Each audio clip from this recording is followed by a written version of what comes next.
I want to just say a quick soapbox remarks on this idea of social enterprise, and then I was going to just share the story of Bitwise, because we've arrived at the point of being a social enterprise unquestionably, but nobody ever on day one said, hey, let's start a social enterprise. But I think that the story speaks to the heart behind social enterprise and the impact that it can have on a place. And all the while, do not hesitate to stop me, ask questions. My hope is that the story will ultimately be helpful to you all for whatever purpose. But quickly, as to social enterprise, my view of it is simple, but it's this. I think it is a really worthwhile thing to begin looking at.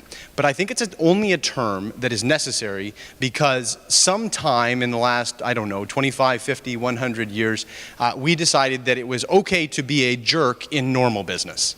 It was okay to do things that are not ethical, that are not community-minded, that are not fair in the name of making money or of profit. And so now, fast forward to, I don't know, whether it's the last 5 years or decade, we've said, well, if you are going to be in business and not a jerk, we should put a label on that, and that'll be social enterprise. There are people here who will do a lot better with that, and I'm sure there are academic explanations, but for me it really is that simple. I think that all of us are obliged in whatever we do to be community-minded because nothing exists in a vacuum. If the business I'm doing right here is going to impact my neighbor in some way, which I assure you it will, I've got to be sensitive to the needs of my neighbor and then ultimately my community. Love it, hate it, that's my view of social enterprise. How many of you have heard of Bitwise Industries? Awesome. And generally, there is sort of people have heard about one component of it or another, and so hopefully today we can tell a little bit more complete version of that story. And I'll start with how I came to it. So I grew up here. I went to Clovis High School, graduated from school, and ultimately went to school a couple of different places back east, law school in Los Angeles, before coming home. And at the point of coming home, did so very much with a heart for this place. Sarah and I, my wife, will often say that we came back on purpose, fighting against that notion of, well, we couldn't get a job anyplace else, so we're living in mom's garage.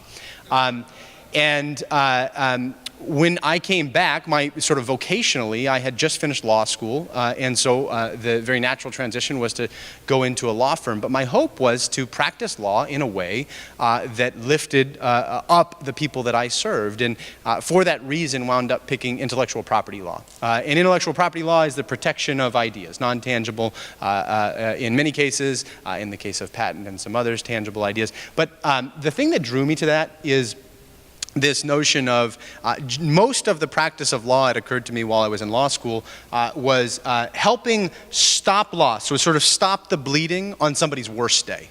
And I said, well, that seems like not the best day to be involved in somebody's life. What would it look like if I could get involved in an area of the practice of law where I got to be involved in a lot of people's best days and achieving dreams and expanding sort of opportunity and wealth and success. And that is what ultimately attracted me to intellectual property law. Began practicing at our firm here in town and getting involved in the community.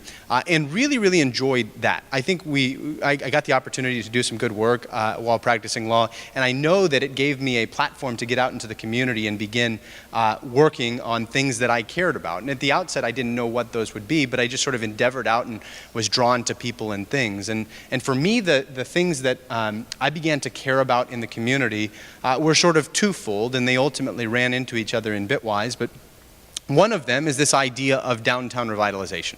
It is not a foreign concept to any of you, I'm sure. In Fresno, it's been something that we've talked about for decades. And so much so to where nobody, if you're having a reasonable conversation, will sit there and say, hey, downtown revitalization is a bad idea. But we have tried and failed at it so marvelously in Fresno that there's a lot of fatigue to it. And so despite the fact that there is valor in it and everybody can acknowledge that, people were sort of given up on the idea. And about a decade before I got into this mix, there were a group of folks that revived it in a very real way. I think the most visible of them is Ashley Swearingen. Craig Sharton is on that list, as are others. And so there was this real tangible excitement around downtown revitalization that was, for the first time, at least in my lifetime, felt very, very real.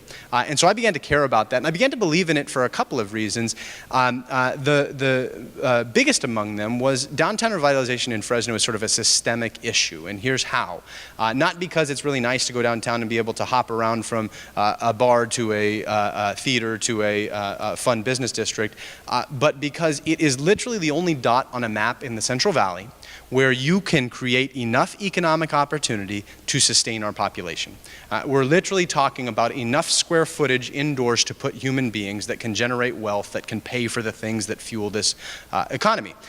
To the extent that somebody says, well, no, we can just rebuild that more efficiently on the north end of town. You can't, and every time that you do that, we eat into what is the base of our economy, agriculture. And so it is sort of a dead end if you head in that direction. So for these reasons, I began to care really deeply and believe that downtown was central to the future of our city. And I think in parallel to that, began to care about this idea of economic development. And economic development has a lot of different, it's about as fluid a term as social enterprise, in that it can be bent any number of different ways, and certainly a lot of different things accomplish economic development.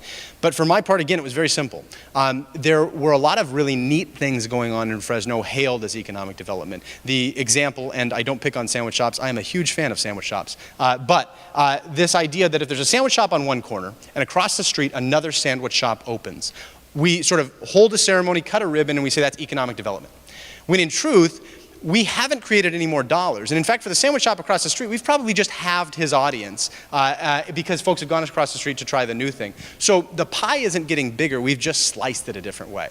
And that was frustrating to me. And so I became very interested in this idea of what are the areas of economy that we can focus on in Fresno that actually have the effect of growing the size of the pie, that actually have the effect of creating more dollars here to address the needs of our community, needs ranging from contribution to nonprofits, building roads via tax dollars, contributing to your church, contributing to the raising of your kids, whatever it may be.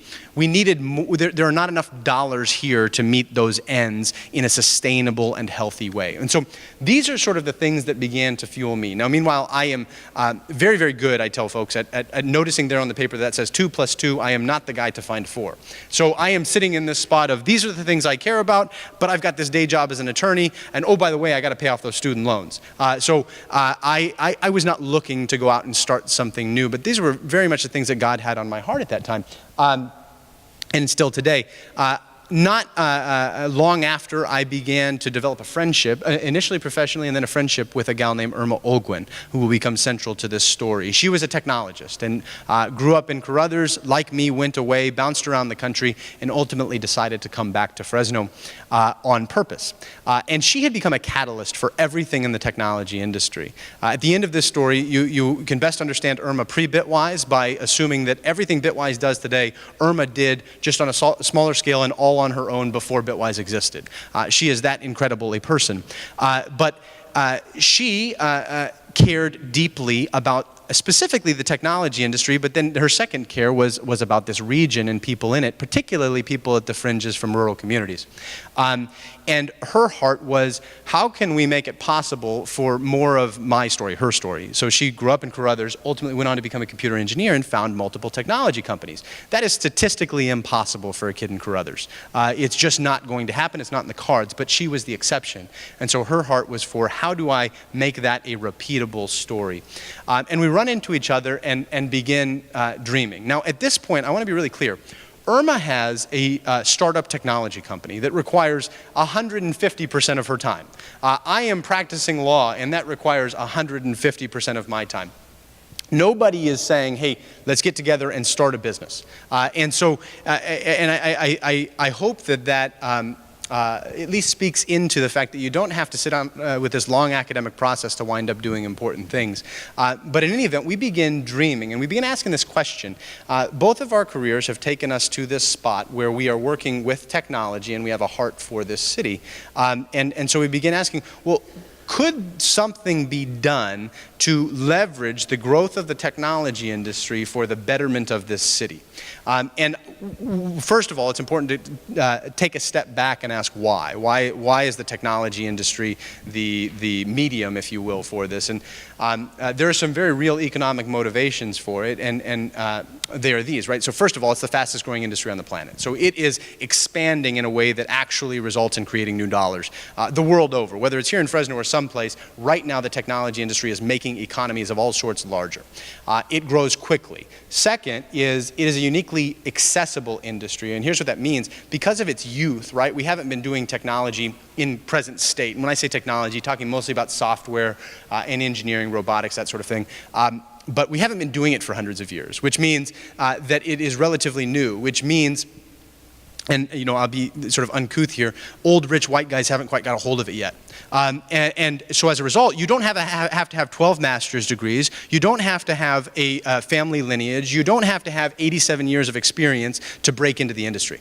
You have to know how to code in a particular language, you have to be willing to show up and contribute, and you have to be willing to work. And those, absent the technology knowledge, are all characteristics that are sort of embedded in our region. We're a hardworking people, we're a hungry people, we have lots of people. I mean, we're a city of scale, 34th largest city in the United States.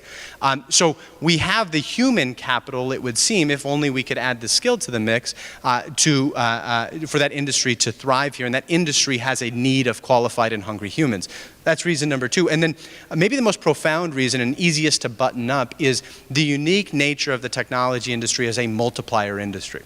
So the technology industry, for every single job that we create within the technology industry, on average across the country, it creates 4.3 jobs in supportive services in that same community.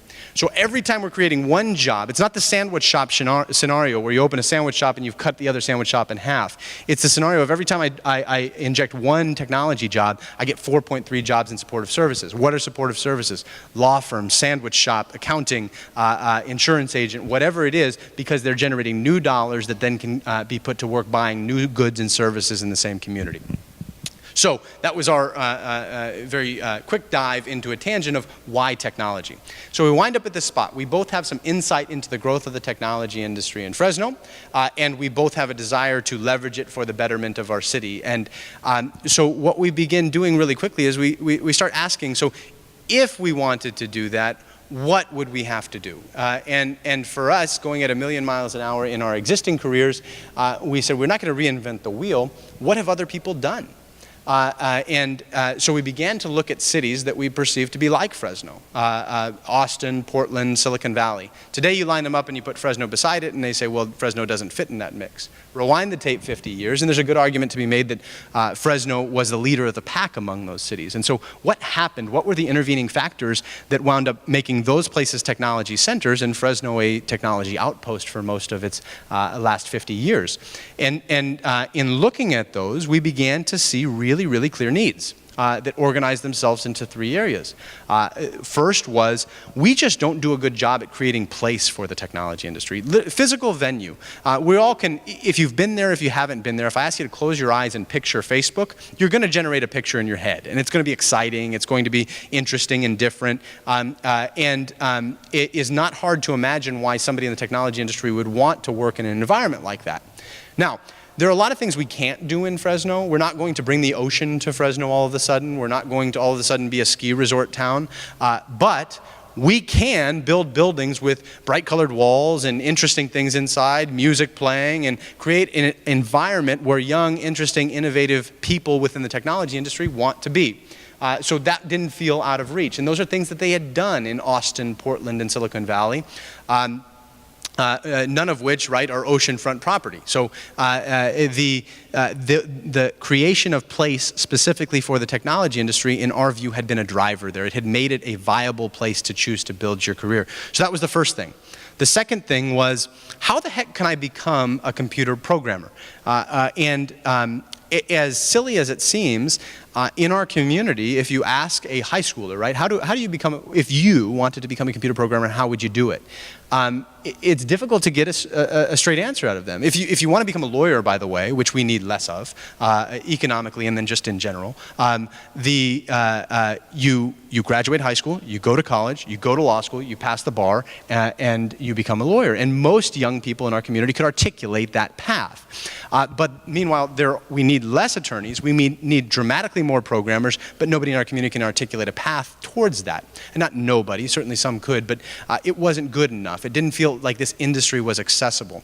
And so we began asking the question of, well, how did they address this in other places? And this one is a bit unique in that looking at those other places, Austin, Portland, Silicon Valley, our read was not that they have figured this out here and we have not. They had figured this out there and we have not figured it out here. But it was kind of the opposite. It was, man, have they failed at this in those places. And that feels a little counterintuitive. We think, well, Stanford's probably pretty good at creating engineers, and Berkeley is, and so is the University of Texas. And that's true, they are, just not at volume.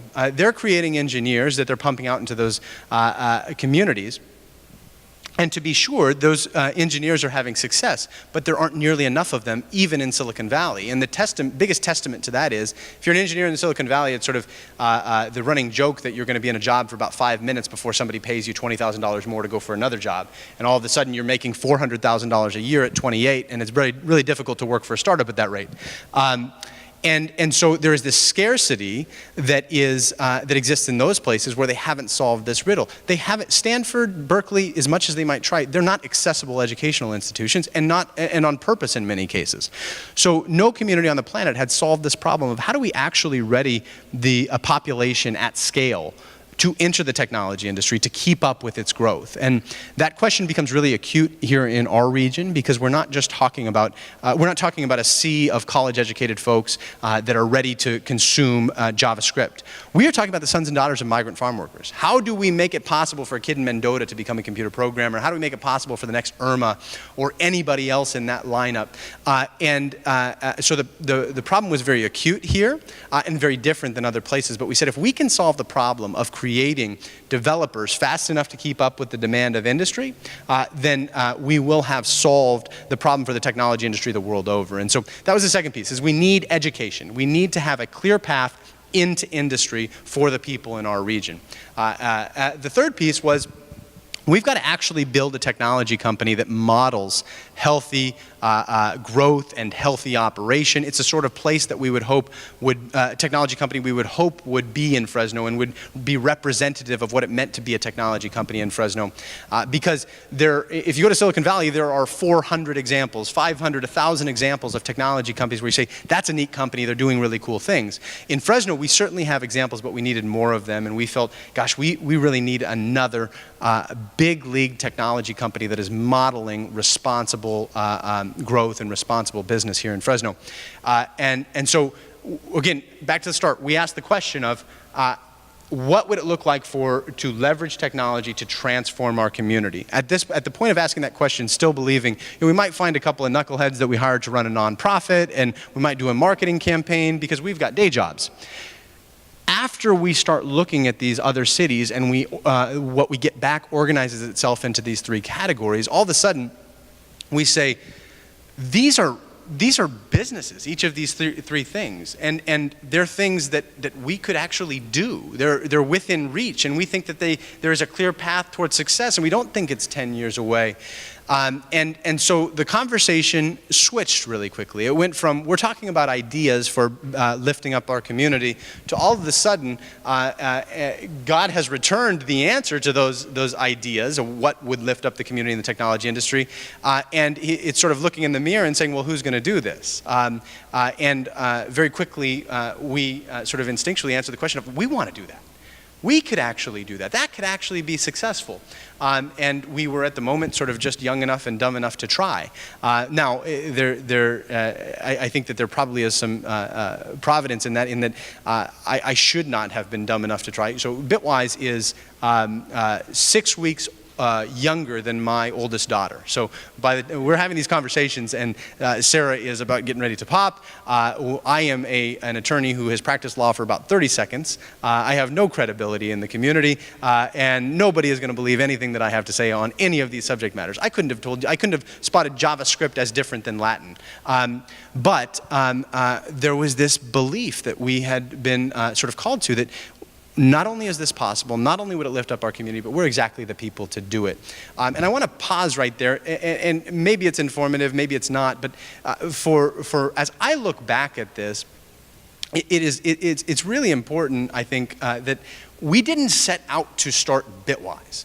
We set out to sort of chop it up about problems in our community and the ways that we think we could solve them. And I think that probably our biggest contribution was being open to the possibilities of where that might lead. What happened is we sort of had idea, we tested idea, we sussed it out, we built a model, we asked questions, we sort of tested it out in social circles, and when it didn't fail, we took it to the next step, and we took it to the next step, and we took it to the next step at this ideation stage. Absent that, there is no way we would have been able to take the quantum leap from, hey, we should use technology to grow our community, to we should start Bitwise. So it's a very gradual process. And I think that with these things, too often it's one or the other. It's I'd like to help my community, so I'm going to go start a nonprofit. I don't know what it's going to do yet, but I'm going to go start a nonprofit and do that. Or it is a complete reticence to enter into exploring what your role might be and asking questions, not knowing whether you're going to start a nonprofit or start a business or stay in your same job but encourage somebody else to do something. And so that, I think with the presentation we called it the crooked line, and it was certainly a crooked path because we bounced off of ideas, and ultimately I think the Lord led us to Bitwise. So we get to this spot and we're looking in the mirror and saying, somebody ought to do this. And then it's, hey, what about you, idiot? We kind of look at each other and say, are you going to do this? Well, I think so. Are you going to do this? Well, I think so. And hence there was Bitwise. And so that is about 3.5 years ago that we are at this spot. It's maybe a little bit more than that at this point, where we have identified what the pieces of Bitwise are, and we've said we want to, lay down our fishing nets and go and do that, and decided to do it. And so a little bit on the progress of where that has led us, because many of you should leave here, well, if that sucker can do this, then I certainly can. So it's July of 2013, and we had both, so I'd left my job, Irma had sort of cycled down a little bit on her end of things, and we had said we're going to start Bitwise. And so we get going, and the way things started were not luxurious, they're not opulent, and there weren't legions of people waiting at our door. If we march through things, so on the building side of things, so how do we create place for the technology industry? Very quickly a reality hit us in the face. You need money for that. We don't have a building, we don't have money, but we've got this idea, and we've got a lot of friends that would want to be in the sort of Facebook-like environment that I described to you, living and working in community with that shared interest of technology. And so we began looking around at buildings, and each of them, maybe this will work, maybe this won't work, and we're very dedicated to doing it downtown, believing that the technology industry would be drawn to a downtown and uniquely able to lift it up and utilize it the way downtowns are supposed to be utilized. And not long into that excursion, John Dotson, who's one of the co-founders of Bitwise, says, I've owned a building downtown for about 40 years. It's a little bit off the beaten path. You guys should come take a look at it. And at this point, sure, we'll come take a look at it. And so he starts touring us around the building, and he is doing like his best sales pitch of this building. And we could put this here, and and I'm walking around sort of being very patient and listening, and we finish the tour, and John says, well, what do you think? And I said, John, I don't see this ever working. I don't see a programmer ever walking through those doors and volunteering to stay. And he says, hey, no pressure. You guys can do whatever building you want. That's the great thing about Johnny, he'll never pressure you into anything. He says, I just thought it'd be worth touring this so you could see something else, and because I own this building, we could give it to you for free. And I said, John, this is the building. And so, it's a fun story to tell, but it is part of social enterprise is, I think, one of the only things that everybody who talks about social enterprise will probably tell you is that it's broke. And we were broke. And at least at the outset. And so you've got to be nimble enough to say, well, okay, this is the resource that's been dropped into my lap. This is what I'm going to use. And so we began starting there. For those of you that haven't been there, it was called Bitwise Mural District. This is corner of San Joaquin and L. If you guys are familiar with where InterVarsity is downtown, it's right across the street, kitty corner, or the Lighthouse. I see Vicky back there. We're right across the street from them. And we got started there. And what we knew is that if we could get a building, we could do the hard labor work and sort of paint and build cabinets and whatnot. open our doors, and we knew that our friends would come lease space from us because we had these contacts from a prior career in the technology industry, and we had been floating and testing the idea with them. And so we opened our doors in July of 2013 after spending about 10 days sprucing up the building, and all of a sudden, we've got 28 technology companies from around the world that are leasing out this 8,000 square foot building for us. I mean, they are just swarming in. We had to at one point put a wall up and lease out one of the kitchenettes because we had that much demand. And what began to happen is exactly what we had hoped would happen. And that is that you went from doing your whatever work you were doing kind of in the isolation of your own company or as an individual to doing it in community. And what that did is it sort of allowed new ideas to germinate and hatch. It allowed conversations that weren't being had to be had and began to draw more and more people into the community, let alone the growth of the people that were and companies that were already in the community. And so that began to grow for us, grow very, very quickly. And we began to run out of space all at once and know that we've got to find a bigger building. And so we, by the time we got to 2014, we had failed a couple of times in trying to buy more buildings with no money, and we ultimately bought the building at 700 Van Ness, which today is Bitwise South Stadium. So south end of downtown Fresno, near the Spiral parking garage. By way of comparison, we were in 8,000 feet, now this is 50,000 feet. And an encouragement there, there is sort of this wonder of how the heck does Bitwise pay for anything that it does? Here's how we paid for it. We knew that we didn't have the millions of dollars it would take to buy a building and improve it. So what we did is we said, okay, if we go to all of these companies and get them to sign leases and then bring them to you, bank, that's the revenue side of the equation, will you finance this project? And of course, all of them said yes. Most of them meant no. And ultimately, I had to make a bet for the mural on the side of the building to get Fresno First Bank to fund the loan. So we spent $500 on a mural, and they spent $7 million on a building. It's a good trade. So all of that, though, is a very cobbled together deal. That's not the way you do traditional real estate development in a downtown area. But what it was saying is, okay, here are the things I know I need to do to accomplish this, but what's a different way to go about it? How could I reskin the cat in order to make this work given our reality? And so that was 2014. We opened Bitwise South Stadium very, very end of 2015. And today, that 50,000 square foot building is home to 107 technology companies from around the world, ranging from local startup to Fortune 500 company, and that community has grown only larger, only more energized, and the good things coming out of it have grown only greater. Well beyond ourselves, right? Things are happening in that building that we have nothing to do with that are growing the technology industry in Fresno. And the future of that, we've announced earlier this year we're going to do another 200,000 feet of development in the next year and a half, which will take us to just under 300,000 feet total, and 200 new technology companies in downtown Fresno, 2,000 new jobs, all from that crappy building John gave us for free. So it really, really, really neat growth. But again, I want to trace back to that conversation of, hey, how could we use technology to transform our city? We did not have all of that figured out. We sort of were open to the answer to the immediate question and what it led us to next, and then following down that road in faith and in just sort of brazen stupidity. And I'll touch on the other two quickly before we wrap up here and hopefully leave a little bit of time for question.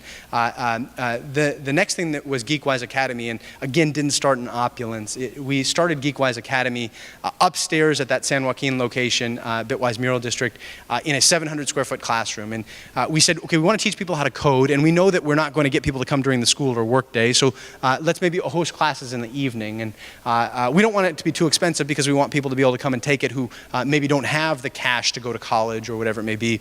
And so we said we're going to teach 6-week courses. I mean, $250 and meet twice a week from 6 to 9 p.m. And we will sort of beg our buddies who are developers here in the building to come upstairs and teach. And we got Beth Milley, who is, as between Irma and I, the only person with real discernible skill, to come from CART and teach these developers how to lead a class. And so that first class, we rolled out 2 classes. There was a Monday, Wednesday class and a Tuesday, Thursday class. The Monday, Wednesday class had my brother-in-law, my neighbor, and 2 of Irma's cousins. And the Tuesday, Thursday class had, another hodgepodge of our family members. So it wasn't as though people were clamoring to be in the classes on day one. But what we did is we said, hey, I need you to do me a favor, and oh, by the way, I need $250. And so they came and they took the course, and then we're surrounded by another 10 or 15 people that came because we'd been able to sell the course and we'd been able to advertise it, whatever it may be. And so we filled up 2 classes by hook or by crook and did that another round. By the 3rd round, the classes sold out with people that we didn't know, complete strangers, and they have continued doing that since then. What it was, though, is all very, very cobbled together. It's, okay, we know that they need to know JavaScript at the end. So what are the things that we would teach them each day between the beginning of the class and the end of the class? And so began to march through that, and we built a sort of very rudimentary curriculum. We handed it to the developer we'd begged to teach the course and put them at the front of the room in front of 15 people and just began teaching. And this worked, but that didn't. So we scrapped the thing that didn't work in the next session, and on and on and on. And ultimately, those classes have sold out every single round for the last 3.5 years. They gave us the opportunity to start a daytime program where today 14 high schools from around the region bus into South Stadium every single day and spend half of their school day learning how to code. Collectively, those 2 things have made GeekWise the largest vocational educator of computer programmers in the country. And so the Lord's work in that has just been amazing, right? We couldn't have predicted that would scale would be achieved inside of 3.5 years. We couldn't have even filled the class with 15 people when we tried. But we sort of trusted in our instinct as to what was needed locally, and that were more qualified developers with these skills, and followed that strand to those evening courses, and followed that strand to the next thing and the next thing and the next thing, instead of some grand design that we had all figured out on day one. And so the purpose of GeekWise, as we said at the beginning, right, is how do we equip the people in our region with the skills that they need to enter this industry, knowing that everything else sits kind of downstream of that. I'll sort of leave Shift 3 alone for a moment. That's our software development group in the interest of time. But there what we did very quickly is we began taking the best and brightest out of GeekWise Academy, hiring them, and then building software that we were shipping locally at first here and then around the country with them. So they were getting to do the things they wanted. They were being paid a fair wage, and we were doing innovative things here in Fresno, and hopefully modeling what a healthy technology company might look like. All of that has combined to do some really, really exciting things. So in the last 3.5 years, we have gone from kind of a technology outpost to today we are the 16th fastest growing tech center in the United States. We are adding jobs at tech jobs at the 4th fastest rate of any city in the state of California. We're realizing real and tangible downtown revitalization driven by not Bitwise, right, but the technology companies that have come to this vision and are a part of it. And all of that is very, very exciting. We are a private for-profit business, kind of returning to this idea of social enterprise before we open it up for question. But we view our responsibility in running that business no different than I would view my responsibility to you if we were sitting here on a Sunday morning in worship, right? My responsibility and the person I am, my values, my morals, my calling is not different in this pew than it is in the boardroom at Bitwise. We don't have a boardroom. But I am called to be that very, very same person. And so that translates to the business world in how do we lift up people? How do we put their success ahead of our own? How do we serve our community? What are the ways that we can continue to reach further and further to more and more marginalized people and bring them into the center of our city and connect them to opportunity in the fastest growing industry on the planet?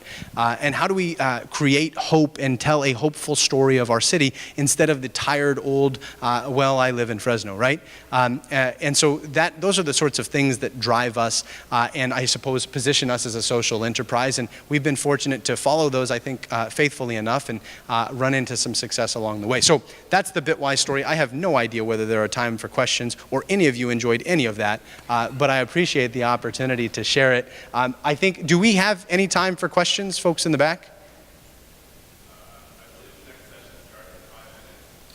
So we have time for 4.5 minutes of questions. Yes.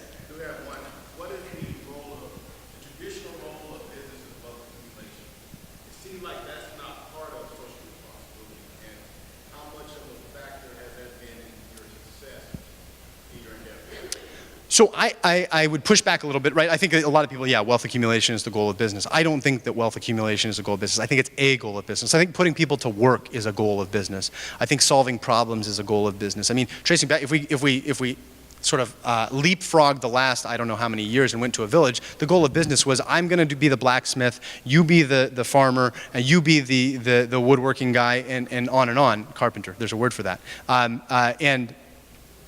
So there it wasn't wealth accumulation. We've kind of installed that along the way. Yes, one of the really neat outcomes of business is money that allows us to do other things.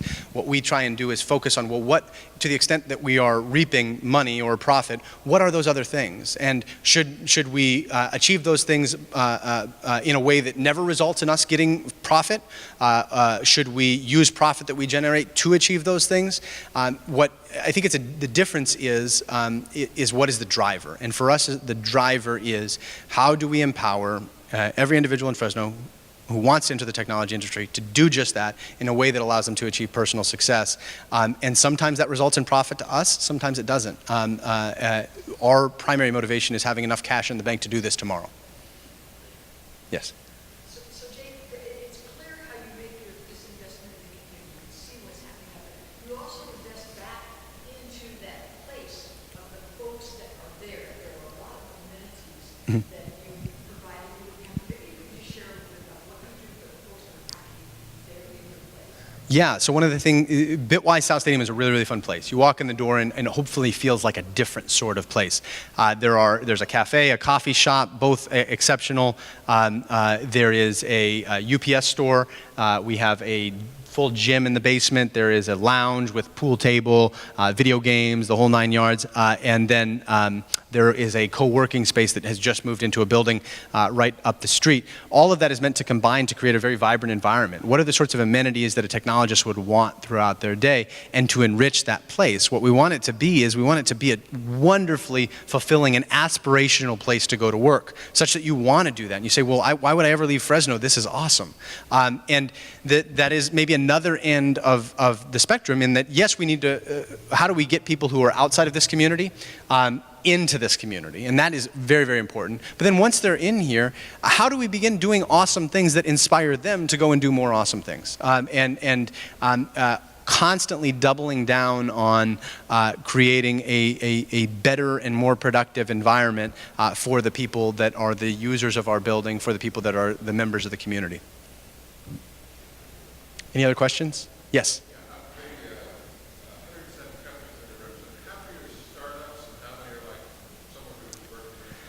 Yeah, so the companies, so 107 companies, 67 of them are in our, and that number's outdated, it's going to be more by this point, but 67 of them are in co-working spaces, which means it's not a traditional four-wall office. They might be leasing an exclusive desk from us, or they might have a membership to the hashtag, which is a co-working space. So the 40 that remain that are in four-walled spaces, they divide about half and half. Half are going to be your true startup coming out the gates, all post-revenue. So none of these are, on a cash burn and they're going to run out of money and be gone tomorrow. But then the other 50% range in size from a well-established, maybe they've been around for 5 or 10 years, local technology company or regional technology company, all the way up to Fortune 500 companies where this is not their headquarters, but they've got a development team in the building. People totally underestimate the presence of global technology industry in Fresno. We haven't even, at 107 companies, we have not even scratched the surface of technology in Fresno. The trouble is that for its history, it's been distributed, right? It's been in an office park in Clovis, in a garage in Sunnyside, in a nondescript building in Visalia. It's sort of been all spread out. What Bitwise hopefully does is give a single dot on a map for it to come together. And now, it's certainly not the complete technology industry, but it's a good entry point. Any other questions? All right, guys. Hey, thanks so much. I hope that was worthwhile.